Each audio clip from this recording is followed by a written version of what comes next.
Cosa Vostra.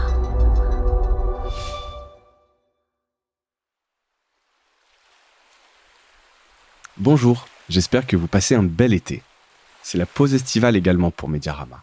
J'en profite pour vous proposer de découvrir ou redécouvrir un épisode sélectionné pour vous. Cette semaine, on part à la rencontre de Média Vivant, présenté par Alix de Crécy. Média Vivant est un nouveau média pour le moins original, puisque l'idée est de mettre en scène, au sens littéral du terme, des enquêtes sous forme d'événements publics. Si vous avez aimé cet épisode, vous pouvez même soutenir le projet Média Vivant sur Hello Asso.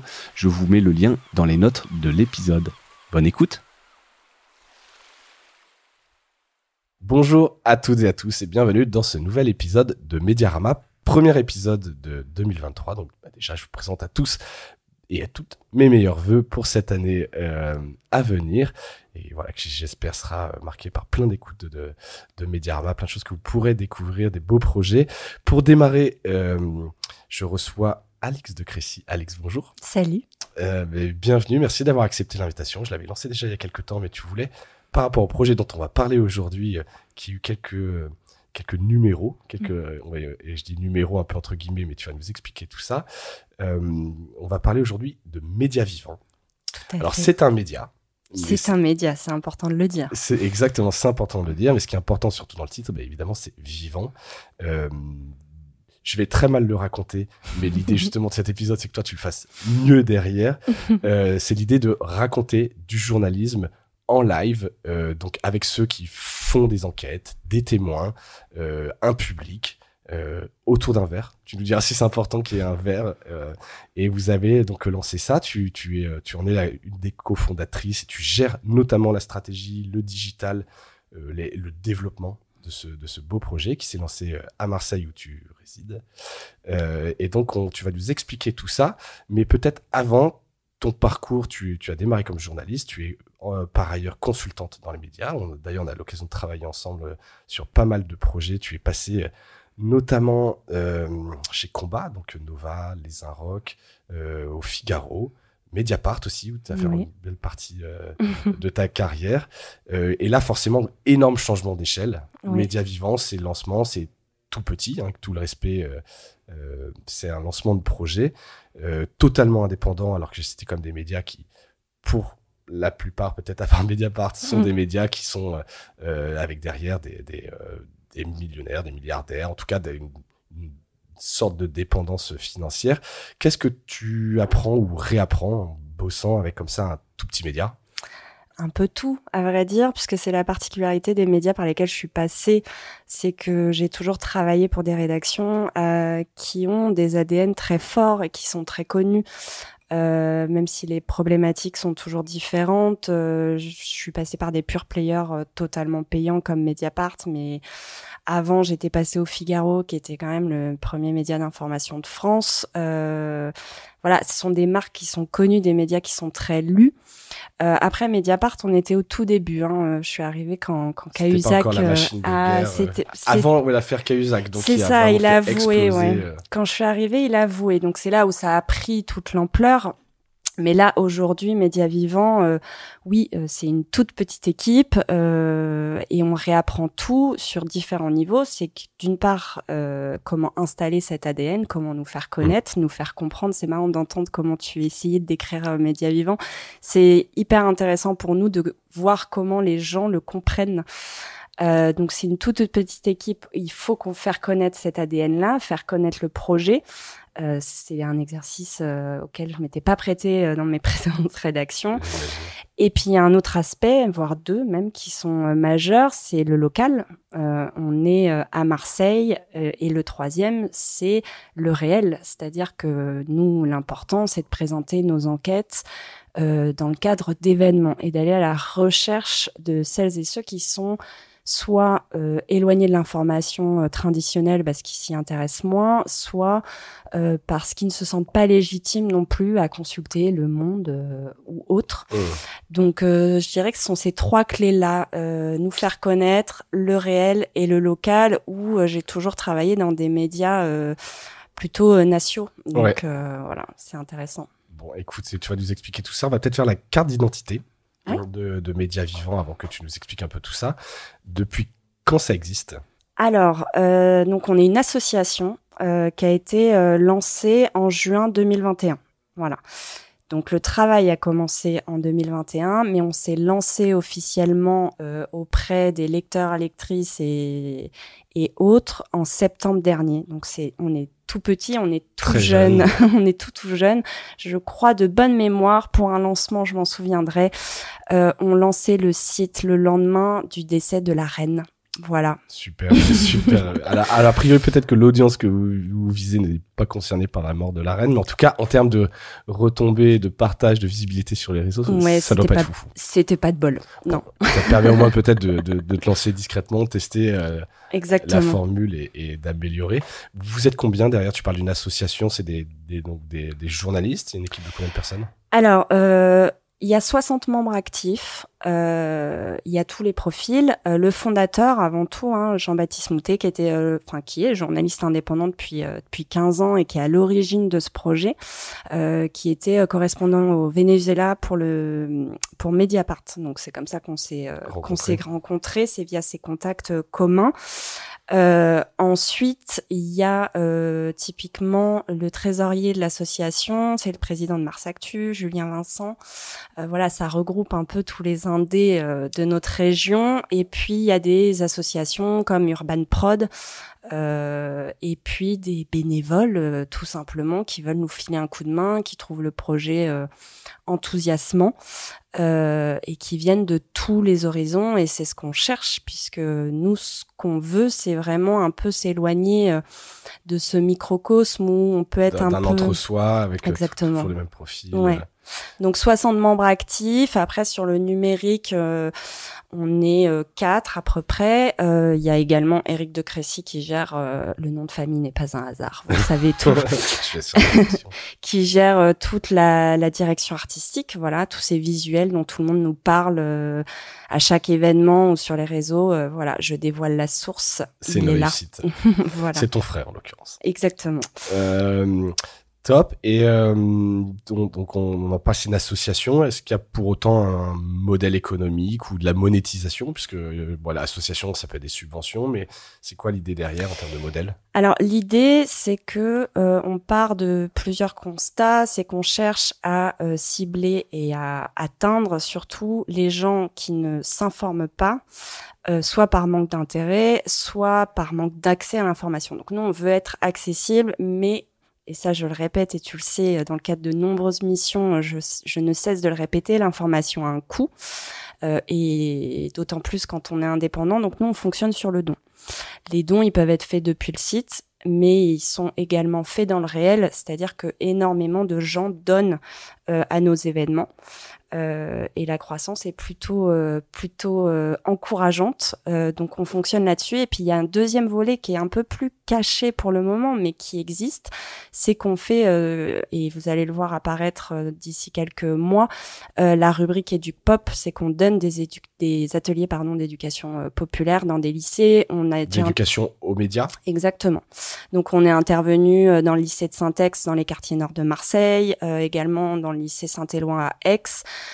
On a comme projet de faire des ateliers auprès de détenus avec l'association Urban Prod.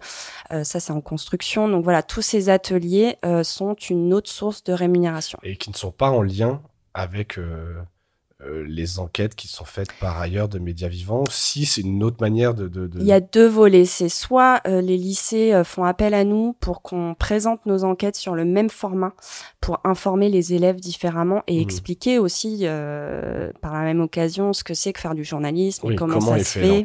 Exactement.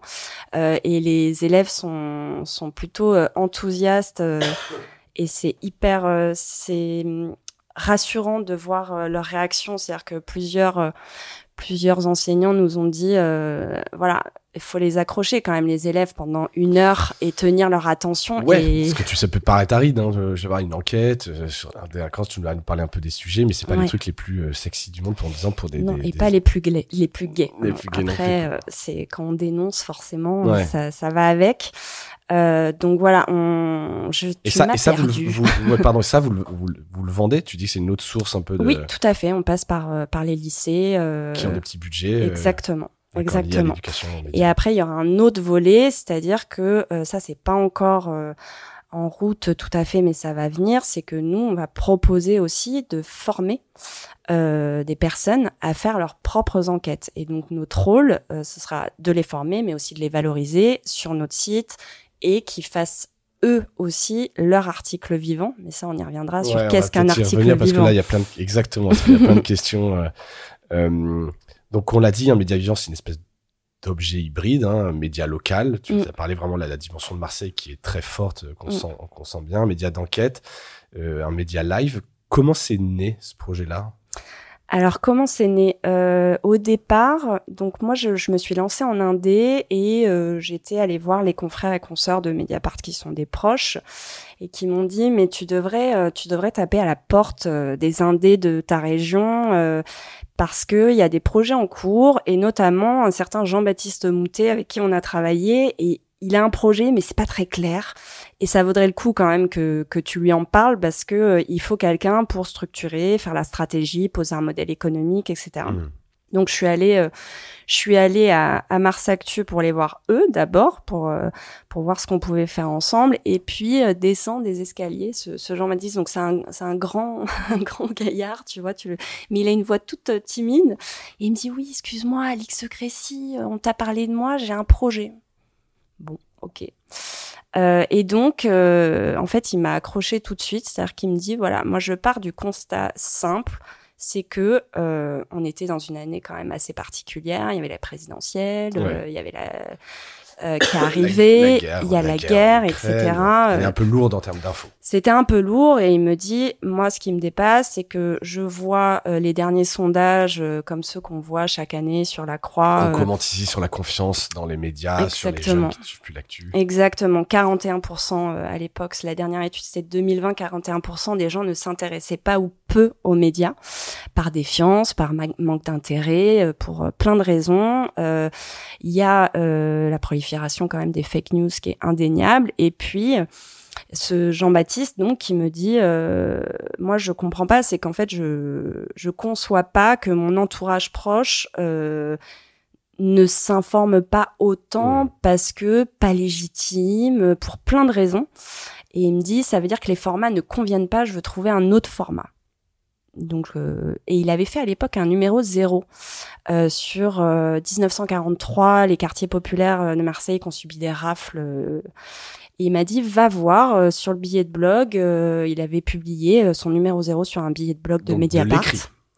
Non, en vidéo et en écrit. D'accord. Et il m'a dit, voilà, moi, j'ai testé un format où je présente une enquête sur scène. Je fais venir les sources de l'enquête sur scène pour les interviewer, mais aussi pour faire le contradictoire en direct devant les gens.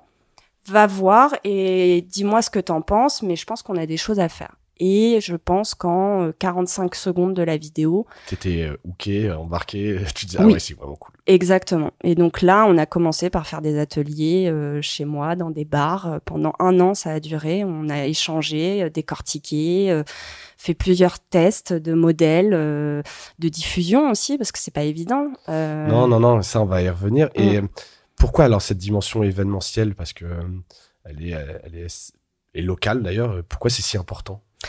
Parce que on se dit que si les gens ne vont pas sur les sites d'infos, s'ils se sentent submergés par l'actualité sur le web, ou s'ils ne s'intéressent plus, ça veut dire que les formats ne conviennent pas. Donc les supports, tu veux dire, c'est presque les supports. Exactement. Donc il y a ça, et puis des populations aussi qui sont assez isolées. Donc en fait, il y a un moment, vouloir informer les gens, il faut partir à leur rencontre. Et c'est tout l'enjeu de Média Vivant, c'est qu'on va à la rencontre des gens et qu'on leur propose de s'informer différemment sous un autre format et sur des thématiques pas forcément les plus attendues. Voilà, on sort complètement du média de masse finalement. Ouais, c'est clair, c'est clair. Alors, je pose la question juste, j'avais reçu sur Mediarama Florence Martin-Kessler de Live Magazine. Forcément, oui, ça fait penser... Tout à fait. Je pense que tu as déjà donné quelques éléments, mais pour toi, ça n'a rien à voir, c'est vraiment des choses totalement différentes. Non, la force de Live Media Magazine, et ils sont super, c'est qu'ils sont plus dans le raconter les coulisses d'un reportage, voilà. de comment le journaliste fait son travail. Nous, l'angle est différent, c'est-à-dire que le journaliste présente son enquête sur scène. Le résultat de son enquête. En fait, il présente une enquête, ça dure 45 minutes. Il présente ses sources, ça peut être des documents audio, vidéo, des archives qu'il diffuse sur grand écran. Et il fait intervenir juste après des sources qu'il interroge sur scène également, où il fait le contradictoire. Et tout ça donne lieu à ce qu'on appelle un article vivant, une enquête sur scène. Donc c'est pas le même angle, c'est pas la même approche, mais c'est très complémentaire. Ok, écoute, ça me va. Je pense que vous ne pouvez ne pas évoquer forcément. Mais c'est normal, et c'est le premier réflexe que j'ai eu quand Jean-Baptiste est venu me parler de son projet, c'est que je lui ai dit en quoi tu te différencies du live magazine. C'est clair. Dernière chose sur un peu sur le projet, donc je disais en préambule, tu t'occupes notamment du numérique, d'un média live. Tu vois, et donc ça, c'est forcément un petit peu paradoxal. Qu'est-ce que vous faites sur le numérique ?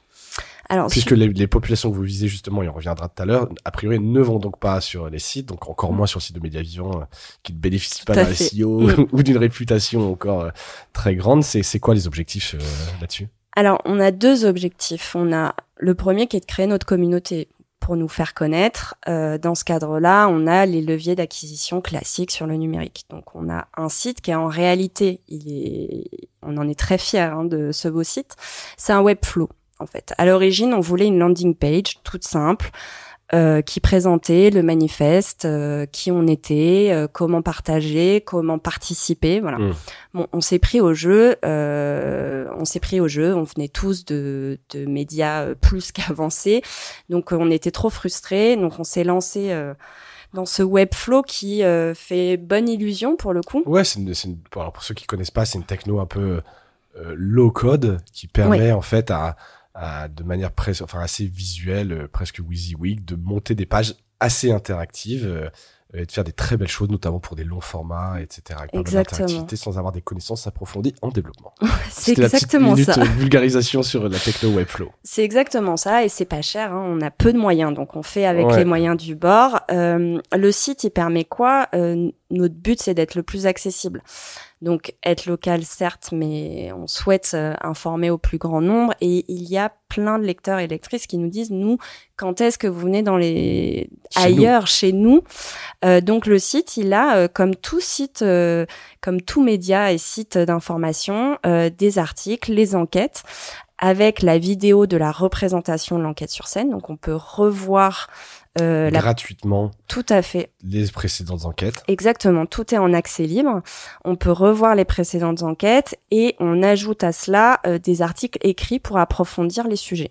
Qui ne sont pas l'unique retranscription de la vidéo. C'est pour aller plus loin, c'est pour d'autres choses. Ouais, ça complète. Il n'y a pas vocation à avoir cette enquête qui est faite à un moment donné en écrit comme un article classique entre guillemets qui serait un peu réédité pour le web, mais alors pour le moment non. Après c'est toute la force du numérique et c'est un Webflow, ça c'était pour nous lancer, pour voir comment prenait le projet, et toute la force du numérique c'est de faire évoluer nos offres, nos stratégies de diff, donc voilà, on analyse, on voit comment ça réagit, on écoute les retours qu'on a, parce que là on a lancé 2 enquêtes sur scène, on lance la 3e la semaine prochaine, le 11 janvier, tout à fait. Donc voilà, là c'est un Webflow. On a choisi cette stratégie de diffusion, d'animation de communauté en divisant chaque enquête en 3 parties, avec une nouvelle partie chaque semaine, en vidéo avec de l'écrit complémentaire.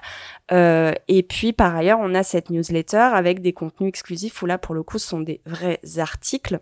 On présente dans cette lettre bimensuelle le portrait d'une ou d'un d'une personne qui a vécu un événement qui a bousculé soit sa vie, qui a pu avoir un impact sur l'actualité, etc., etc. Ça, c'est propre à la newsletter. Donc, vraiment, on est sur un site média avec des pages d'enquête et l'inscription à la newsletter pour prolonger l'expérience. Garder le lien et prolonger l'expérience. Voilà, tout à fait. Super. Je viens maintenant un peu sur les événements eux-mêmes. Toi, tu l'as raconté un petit peu. Donc, c'est vraiment du journalisme d'investigation, de l'enquête feuilletonnée. Et comment est-ce que vous faites un peu ce choix d'histoire, D'où ça vient? Est-ce que ça vient d'un journaliste qui vous approche? Est-ce que vous avez des séries de sujets? Est-ce que c'est dans l'association? Les deux, en fait. Donc nous, on a des médias qui sont partenaires. Mars Actu est partenaire, Mediapart est partenaire. Donc ce sont soit des enquêtes de quelqu'un de Média Vivant. Donc Jean-Baptiste Moutet a présenté il y a 3 semaines, c'était une enquête sur les règlements de compte, le trafic de drogue, comment les proches des victimes étaient oubliés. Ça, c'était une enquête de Jean-Baptiste, le fondateur. Il avait ça un peu en tête. Il avait ça en tête depuis un moment. Il faut le temps de construire l'enquête. Et puis, par ailleurs, faut la conviction aussi. C'est pas évident, surtout sur un sujet aussi sensible. Par ailleurs, à Marseille, de faire venir les sources sur scène. Donc, c'était... Les sources, là, en l'occurrence, étant... Ces fameux proches de victimes qui ont accepté de témoigner. Donc, qui ne sont donc pas dans les médias, qui sont Exactement. etc., qui acceptent de monter sur scène. Oui, pour raconter leur histoire. Témoigner. Ouais, exactement. Donc ça, c'est quand c'est quelqu'un de l'équipe. Et puis après, ça peut être des journalistes de médias partenaires. Donc la première enquête sur scène, notre soirée de lancement, c'était avec Laurent Gélin de Mediapart qui a fait une enquête très forte, très émouvante également sur Mariupol, la ville martyre racontée par ses habitants, donc des Ukrainiens et Ukrainiennes qui ont raconté comment était la ville avant l'événement, comment ils ont vécu la bascule et surtout, pour beaucoup d'entre eux, comment ils sont parvenus à fuir et quelle aide ils ont trouvé sur le chemin, quelles difficultés ils ont rencontrées. Ça a été un événement très très fort. Donc voilà, ça peut être des journalistes indés. Donc pas forcément ancré dans le local. Pas forcément, non. Ça peut être international, local. Tout type de sujet. Tout à fait. Et j'imagine que personne n'est rémunéré. Alors, on rémunère pas une source d'information. En revanche, c'est sûr que typiquement pour ces Ukrainiens et Ukrainiennes qu'on a fait venir, on paye les déplacements, le logement. Aucun frais ne leur est demandé. Ça, c'est inévitable. Après, pour les journalistes, évidemment, comme tout travail journalistique, c'est rémunéré. Payés en pige, bien sûr. Etc. Et comment est-ce que vous travaillez cette matière? Parce que j'imagine que personne n'a une formation pour faire ça en live, tu vois. Ouais. C'est entre j'ai des idées, j'écris, ou une vidéo très scriptée. Est-ce que vous veniez pas de là non plus, quelque non, part? Pas du Donc, tout. il y a une grande part de on se pose, on essaie, on voit. Exactement. Alors ça a interrogé beaucoup de journalistes indés à qui on a présenté le projet pour les solliciter, pour qu'ils présentent une de leurs enquêtes ou qu'ils construisent surtout une enquête pour Média Vivant. C'est pas évident. Ils réagissent comment? Alors j'imagine qu'il n'y a pas une réaction type, mais en fait ça dépend des gens. Ça peut faire peur un peu, tu vois. Ça peut faire peur. Ça dépend vraiment des profils. Il y en a qui sont très angoissés. Enfin voilà, le métier de journaliste, on n'est pas forcément propice à s'exprimer devant un public. C'est pas évident. Donc il y en a qui sont plutôt frileux. Il y a d'autres profils qui sont plutôt qui trouvent l'exercice chouette et qui acceptent de travailler parce que c'est un vrai travail. Et puis parfois on essaye de rassurer au mieux en leur expliquant qu'ils ne sont pas seuls. On travaille avec 2 metteuses en scène, hein, donc on tient à le dire, on n'est ni acteur ni actrice. On en a tout à fait conscience. On n'a pas par ailleurs vocation à faire du théâtre, c'est pas du tout l'objectif. Oui, presque au contraire. En fait, non, oui, au contraire. Je sais pas à quel point vous le dites, mais vous n'êtes pas dans la théâtralisation d'une info. C'est froid dans le sens où c'est neutre, on raconte quelque chose, il y a des faits, etc. Exactement. Et c'est tout sauf avec du lyrisme ou quoi que ce soit. Ah oui, non, parce que l'objectif, nous, qui était important, c'est que vis-à-vis des raisons pour lesquelles les Français et Françaises ou autres s'éloignent des médias, c'est qu'on voulait un peu démystifier cette image de journaliste. On veut pas forcément une mise en avant ou l'incarnation, c'est différent de la mise en avant. Donc, et de fait, nos enquêtes sont incarnées puisqu'elles sont présentées par le journaliste, l'enquêteur, l'enquêtrice. Qui a travaillé. Exactement. Mais en revanche, on ne veut pas se mettre en avant. Ce qu'on met en avant, c'est le message qu'on veut diffuser, c'est l'enquête qu'on veut communiquer. Donc là, il y a 2 metteuses en scène avec qui on travaille. Une à Paris qui s'appelle Aude Ollier et une à Marseille qui s'appelle Nancy Robert. Et donc, ces metteuses en scène il faut du caractère, parce que c'est du boulot. Donc, on explique aux journalistes en amont, attention, on s'entraîne pas 1 heure avant, ça ne marchera pas. Il y aura des répètes, on travaille. Exactement. Et tu peux le raconter un peu comment ça se passe? Tu y assistais? C'est d'abord quoi? Des échanges mails où où la journaliste se filme et envoie la metteuse en scène? Parce non, que c'est tout le monde n'est pas à Marseille où il y a des allers-retours. Oui. En fait, c'est pour ça qu'on a 2 metteuses en scène. Ça permet aux journalistes, suivant leur localisation, de pouvoir s'entraîner en amont. Ils rencontrent la metteuse en scène qui prend connaissance de l'enquête, des parties, etc. Et ils s'entraînent pendant 1 semaine. Idéalement, pour tout te dire, il y a 1 an, on disait avec JB 3 semaines d'entraînement. Hop, c'est dans la boîte. Non, 3 semaines avec l'emploi du temps, c'est impossible, ça ne tient pas dans les délais. Donc, dans la réalité aujourd'hui, c'est 1 semaine. 1 semaine pendant lesquelles ils se rencontrent plusieurs fois pendant 1 à 2 heures. Et la metteuse en scène, tout simplement, en fait, c'est pas apprendre à être acteur. Non, c'est apprendre à prendre une place sur scène, à poser sa voix. Il le lit, c'est un peu comme pas forcément. Il peut le connaître par cœur et. Ça dépend des profils. Jean-Baptiste, typiquement, lui, il apprend par cœur. Il a son texte en cas de secours, guide, voilà, c'est ça. Mais lui, il apprend par cœur parce qu'en fait, il explique que en l'apprenant par cœur, il a plus connaissance il peut prendre plus d'aisance à utiliser ses mains et à se positionner sur la scène pour mieux montrer son corps, etc. Voilà, les archives, d'être etc. plus en contact avec. Exactement. Et donc, ça peut être des détails tout bêtes comme, en fait. Ça paraît bête comme ça, mais en vrai, on n'y pense pas. Donc, typiquement, elles peuvent être amenées à nous dire pensez là à tourner le buste vers l'écran en tendant votre main pour montrer qu'on va leur montrer une archive vidéo. Elles disent ça nous paraît bête comme ça, mais en fait, ça fait beaucoup. Ouais. Donc voilà, donc c'est plein de détails comme ça. C'est poser sa voix aussi, c'est pas si évident. Les salles, la première salle, on était à la Friche de Marseille, donc il y avait quand même 250 personnes, c'était pas rien. La voix, faut la porter pour être entendue. Et puis là, désormais, chaque mois, c'est à la Fabulerie. Pareil, c'est 150 personnes, faut être entendu, faut pas avoir une voix tremblante. C'est vraiment un exercice qui est pas évident pour quelqu'un qui travaille à être sur le terrain et à rédiger son papier, soit derrière un ordi, soit sur un cahier. Ouais, donc 0 impro, du travail, une semaine, de la mise en scène. Et j'ai vu, donc on peut voir les vidéos, j'y ai pas assisté en live, j'attends que vous veniez à Bordeaux ou à Paris.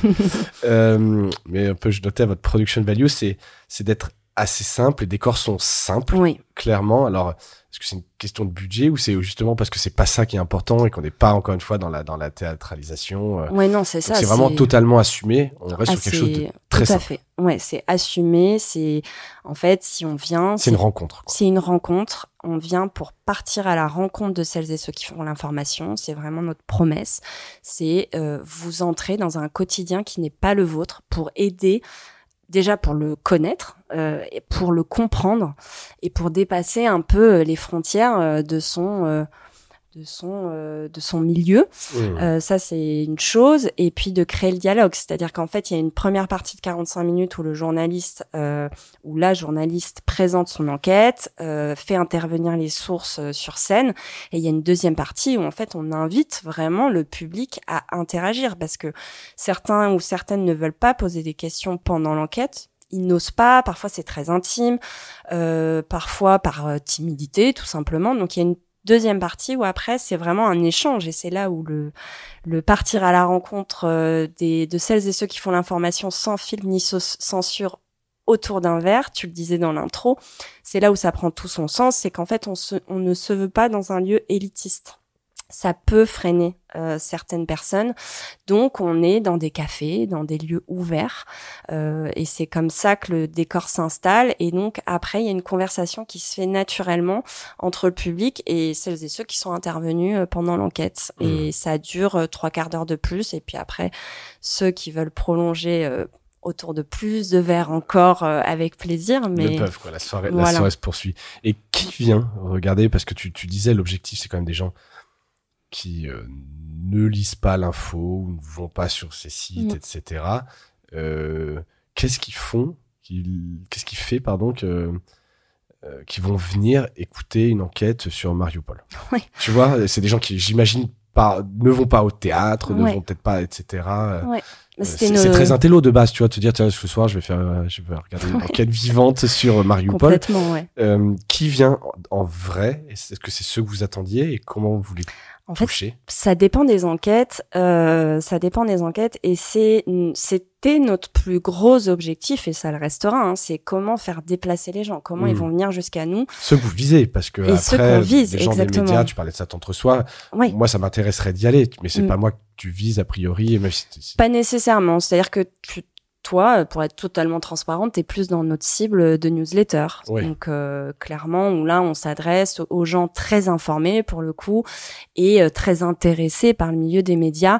Parce que dans notre newsletter, il y a des contenus exclusifs, mais il y a aussi une veille sur les autres formats de récits d'ailleurs. On communique beaucoup sur tout ce qui ne se voit pas, qui sont des petits projets, mais qui sont très porteurs, très intéressants, qui ont des combats qui leur sont propres et qui méritent d'être mis en lumière. Dans le réel, c'est différent, c'est vrai, et c'était notre plus gros objectif, c'est comment on va réussir à faire venir du monde. Et le premier événement, notre objectif, c'était 120 personnes. Voilà. Dans une salle, tu disais qu'il en faisait 250 ? Exactement. Et en fait, ça s'est pas du tout passé comme prévu. Et tant mieux. Nous, dans notre business plan, pour être transparente, c'est 120 personnes par événement. Pendant 1 an, si on y arrive, ça tient. Partant du principe, désolé, c'est très business, mais qu'ils vont donner sur place. Vous avez estimé, je sais pas, c'est au chapeau ou exactement.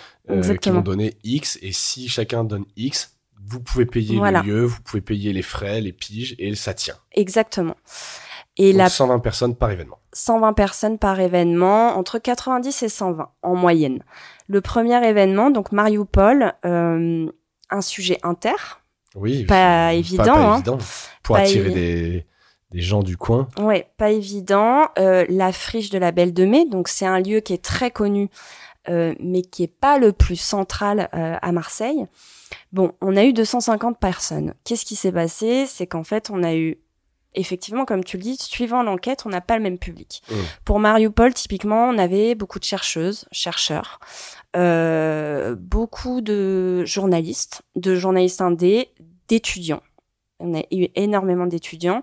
Et comment on les a fait venir? C'est là où on casse un peu tous les prérequis que j'ai pu apprendre dans les grands médias. C'est-à-dire qu'en fait, eux, on va pas les cibler via les réseaux sociaux.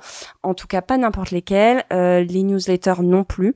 Ce qui a marché, c'est qu'en fait, on a imprimé 400 flyers. On est descendu dans la rue et on y allait une semaine avant, la veille et le jour J.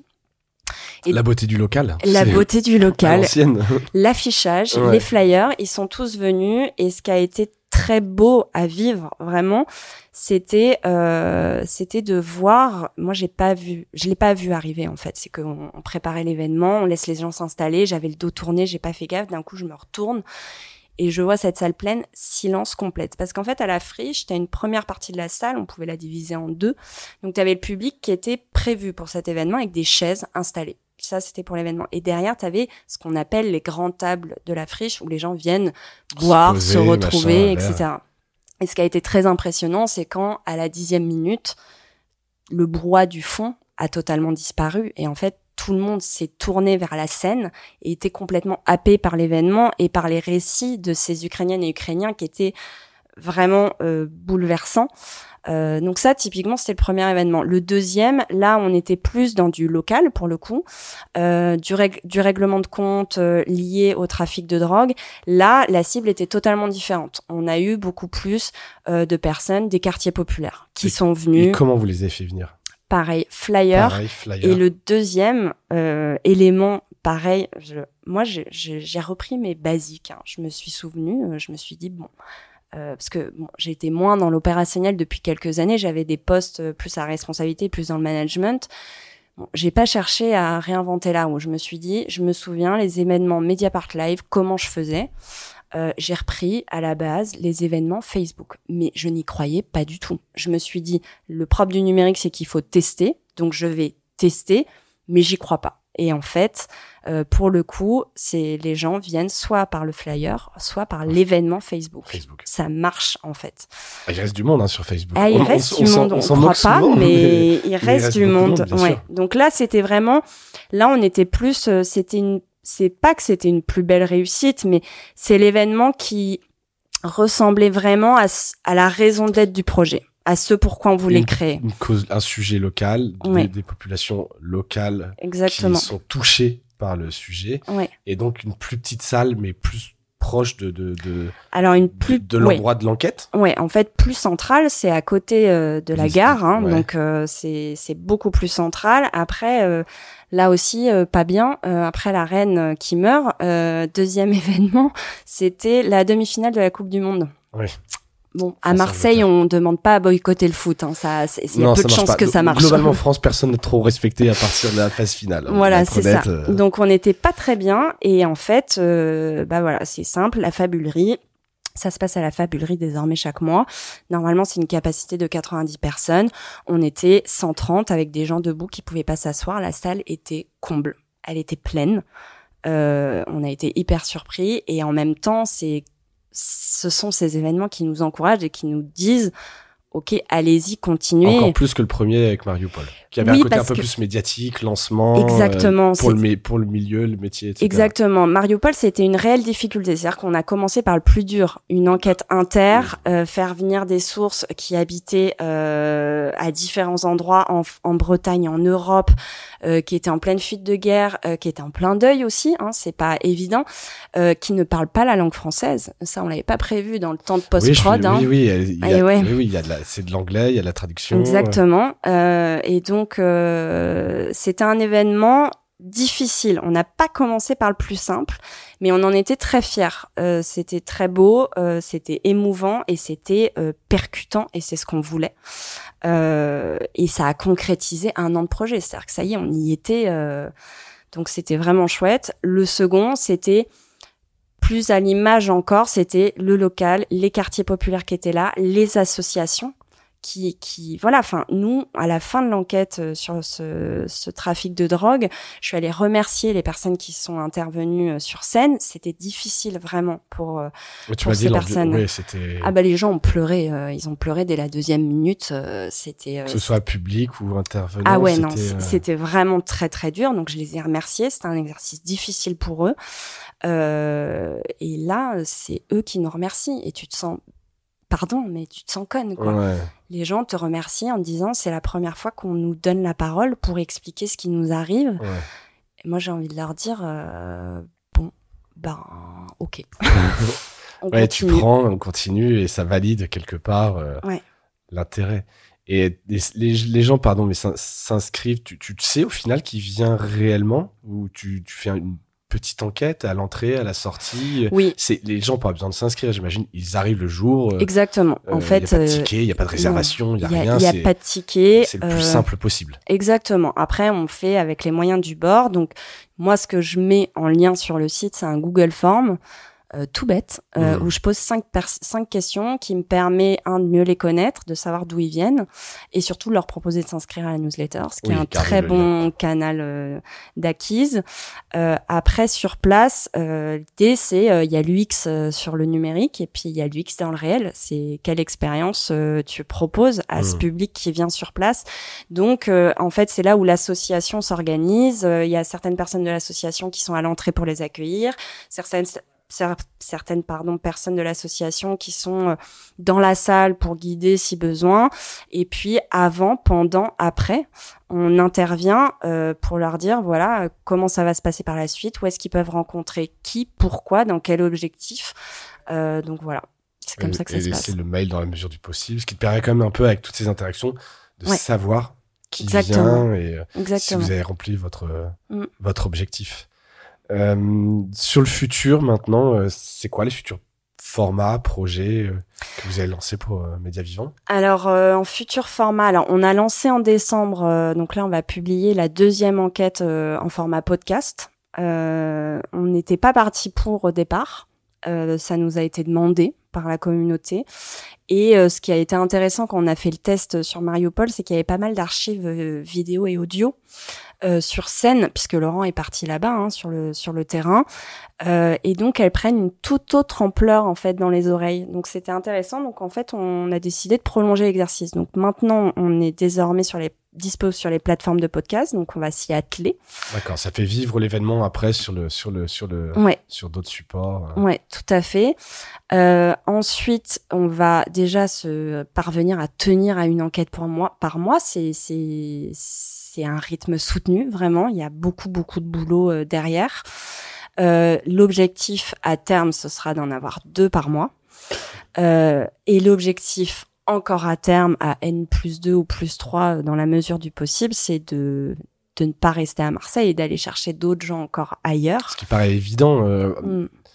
Vous pourriez mettre à disposition une espèce de kit pour que des gens s'en emparent et créer leur propre association. Vous voulez garder la main là-dessus?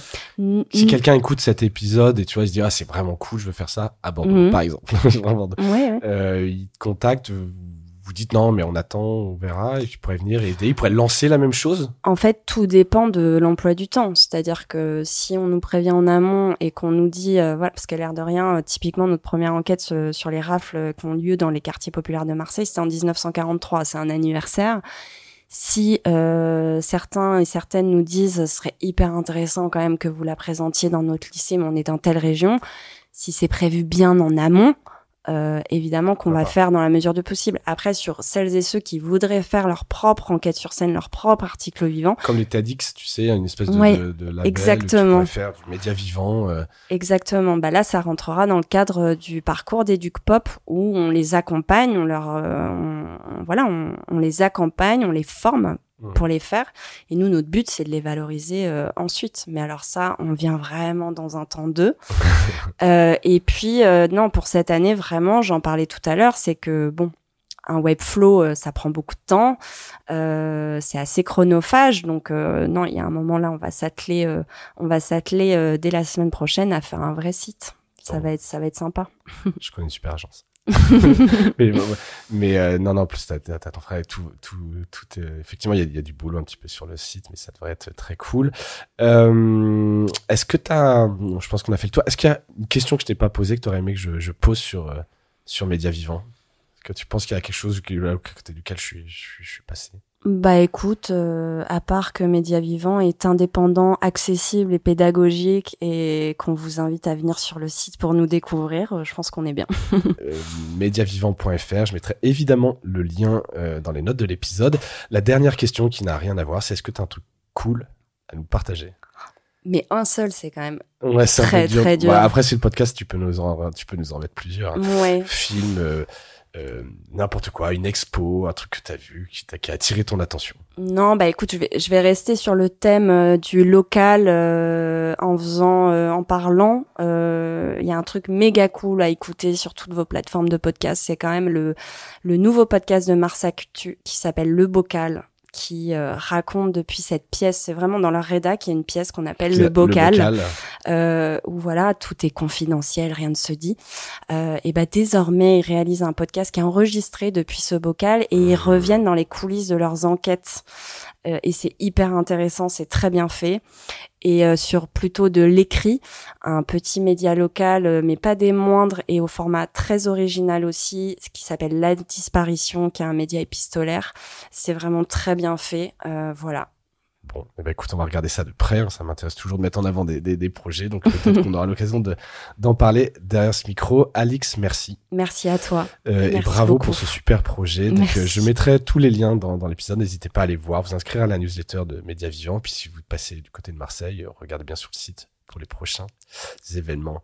Merci Alix, merci à toutes et à tous d'avoir écouté cet épisode et je vous dis à bientôt. Salut.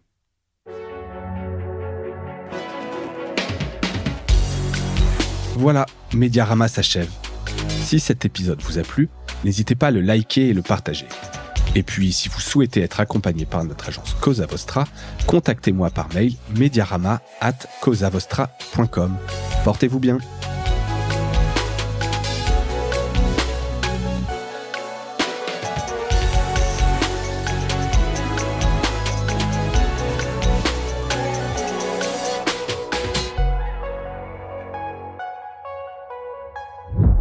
Cosa Vostra.